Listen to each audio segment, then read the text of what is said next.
Je le redis, un grand débat, ce n'est pas une enquête opinion.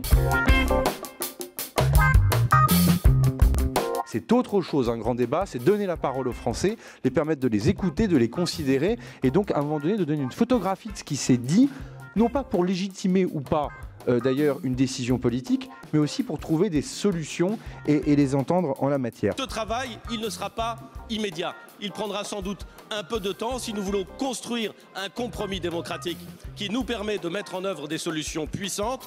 Et croyez-moi, Monsieur le Président, les solutions que nous voulons mettre en œuvre, elles seront puissantes.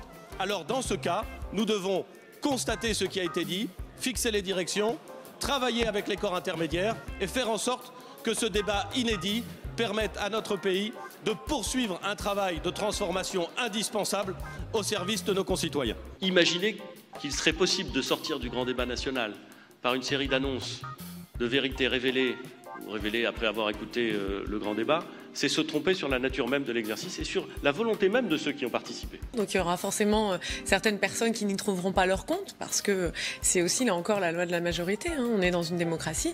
Et puis au-delà de ça, de toute façon, vous savez, on n'a pas de baguette magique. Ni ce gouvernement-là, ni les précédents, ni ceux d'après.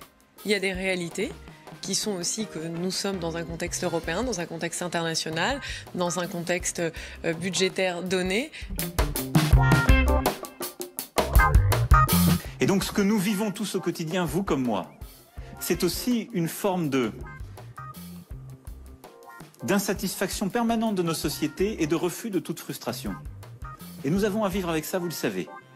Et nous ne résoudrons pas toutes les frustrations ou toutes les insatisfactions. Parce que parfois, d'ailleurs, il est impossible de les résoudre tous.